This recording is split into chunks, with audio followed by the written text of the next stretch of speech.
Hello again, everybody, and welcome back to Notes from the Pastor Cave, which I hope will be a special edition of Notes from the Pastor Cave.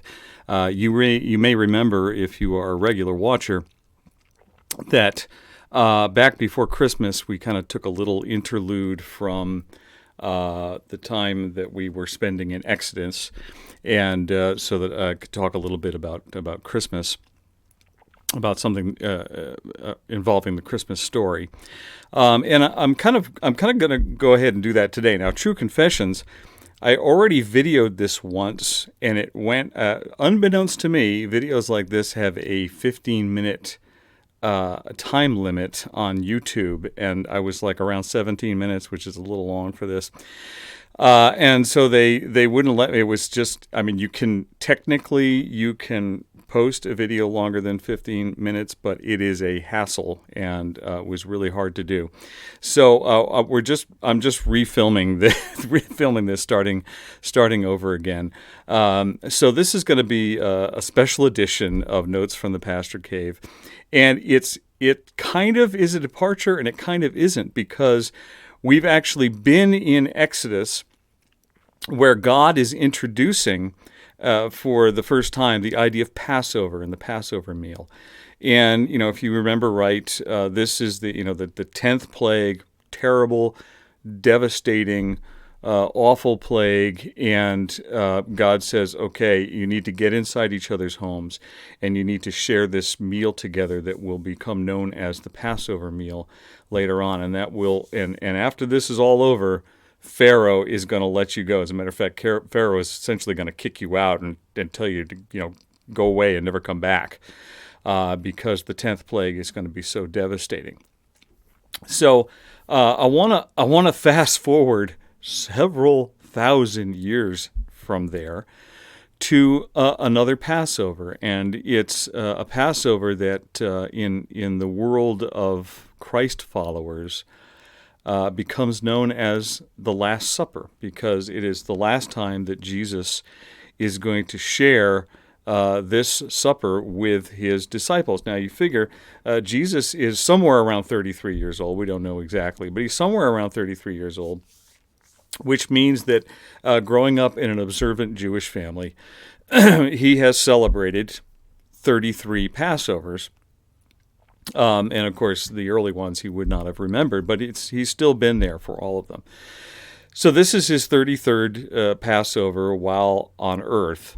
And I was just really struck by something this morning. I actually woke up with this verse on my mind today. I had to go look it up. It's from the Gospel of Luke. And they're having the supper, they're having the dinner.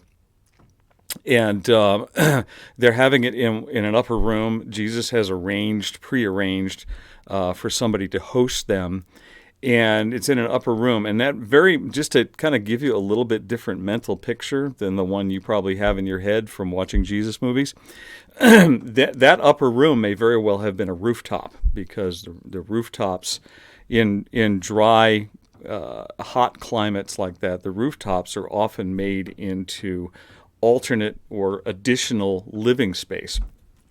And so there was probably a table up there, because that's the place to be. When it's been a hot day, the house itself is going to be hot on the inside. The roof is going to be cooler. So people would eat their last meal of the day up on the roof, and certainly their breakfast also. So just try to picture the whole scene of this Last Supper, but picture it with maybe a few awnings on a rooftop, and the creator of the moon and the stars is officiating the Passover under the moon and the stars. And that's just kind of a beautiful little picture. We don't know that for sure, but it could possibly very well possibly have been that. But this verse really struck me this morning, and it's really just part of a verse. And Jesus says to his disciples and the others who were in the room there with him, he said, "I have earnestly desired to eat this Passover with you before I suffer. I have earnestly desired. In other words, this isn't just you're not just going through the motions. This isn't just, oh, this is another meal. He's not even doing this because it's tradition, and he's done it, every year of his life. He's doing this because he earnestly wants to do it. He earnestly wants to be with his disciples here on this last earthly Passover with them. Now, I want to bring up something you probably never thought of before, because in reality,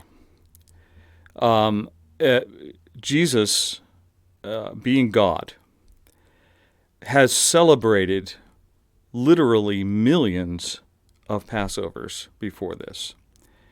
And if we're talking about just meals, God has been involved with probably billions of meals before this. What do I mean by that? Well, it's an extremely ancient thought that, Jesus says in the Gospels, he kind of codifies this thought, but it's a thought that goes back to ancient times where he says, wherever 2 or 3 are gathered together in my name, there I am in the midst. Okay? So from ancient times, it was understood, if we talk about the ancient name for God, Yahweh or Elohim, okay? Going back all the way, like even before Abraham, even before Israel was a nation, amongst Semitic people who believed that there was one God, there was this idea that if a few of them gathered together, and it was always understood this was around a dinner table, but if they gathered together in the name of the one true God, that God would come and be in the midst of them. And the thought process actually has a name. It's called the Mikdash Miyat, which means the miniature temple of my home. So the idea was that when people gathered together either in a tent, because a lot of them were very nomadic or semi-nomadic, so they lived in tents, or if they lived in cities, in dwellings, that when they came together in the name of Yahweh, that his presence was guaranteed, that he himself would come and be a part of the meal that they were having together. And the table, which lots of times wasn't a literal table, sometimes it was just a rug or a plank or something on the floor, but the centrality of thought was that the table was the middle or the center of the home. Okay, so when 2 or 3 people would gather together in the name of Yahweh, he was there in their midst and created a little invisible temple, that your tent, your home became a temple of God, because that's, God showed up and made it into a temple. Okay, so long before there was any kind of a building or anything that we would call a tabernacle or a temple, was this idea that wherever a couple of people get together in the name of God, that God would be there in the midst of them. And so Jesus is really just, as I said, codifying. He's just reiterating this ancient line of thought. And I think that really, so consequently, how many times has God come to visit a Passover meal? Well, thousands of years worth of Passover meals and thousands of homes. Okay, so that's why I say that God already celebrated millions of Passovers with millions of people over millions of meals. And if you expand that out to just any old meal, then it's billions of times that God has come to be in the midst of people. And within that framework, we have to kind of talk about this lost art of hospitality, because that was the idea. And I don't have time to go into it, but if you look in the New Testament, you will find that word hospitality way more times than you think you will. Okay?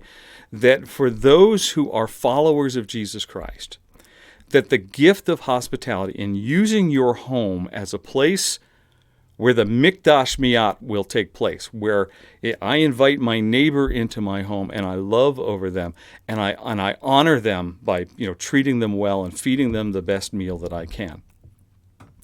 That is a sign to them that I believe in Jesus the Messiah, because he has instructed me that I need to live my life that way amongst people, and it's a great witness, and we throw lots of parties and things, and it's kind of a very loosey goosey kind of thing in our country, here in America and North America.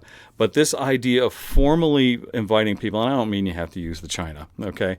I just mean that you focus in on people, inviting them into your home for the sake of a meal and for fellowship. It says to them, you have value.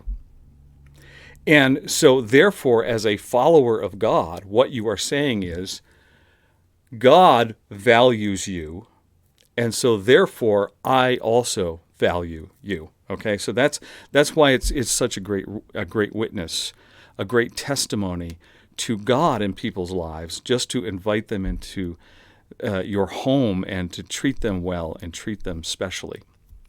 And so here we have Jesus saying, I've earnestly desired. Well, Jesus still earnestly desires to share meals with people. He still does, even to this day. And I am an unashamed advocate of something that my church got involved with a couple of years ago, and it is the dinner church movement. And I'll just give a little plug for it right now because it's incredibly special. If you are part of a church that has flatlined in attendance or is shrinking, which is 85% of all churches in North America, okay, you need to look into this because this is the next wave of ministry.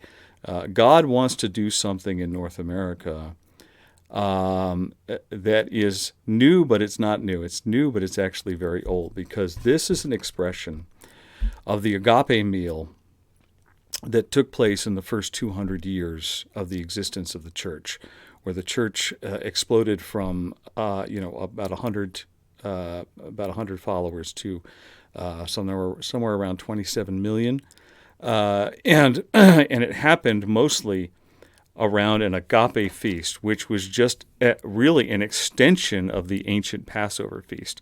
It was this idea of bringing people together and bringing God into the togetherness, into the community, into the fellowship, and having a meal that expressed the abundance of God, and then just simply talking about God. And that caused the early church to explode across the Mediterranean world.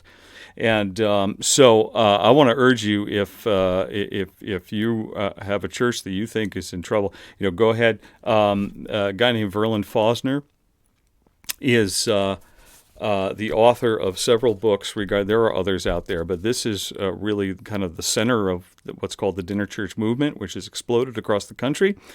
Even COVID didn't slow it down completely, and so I would urge you to get a hold of this and to read this. There are actually several books, and then bring it to the leader. If you're not in the leadership of the church, bring it to the leadership of the church and say, "Hey, folks, this is how we reach people in 2021. This is how we reach people in this new century." Okay, so Mikdash Miyat. Ancient times, Jesus has been sharing meals and Passover meals with people for thousands of years, and he still wants to share a meal with you today. And so that's our special edition of Notes from the Pastor Cave. And I remind you, as always, what do I always say? Life is short, glory is eternal. Vita brevis, gloria aeterna. Have a great day.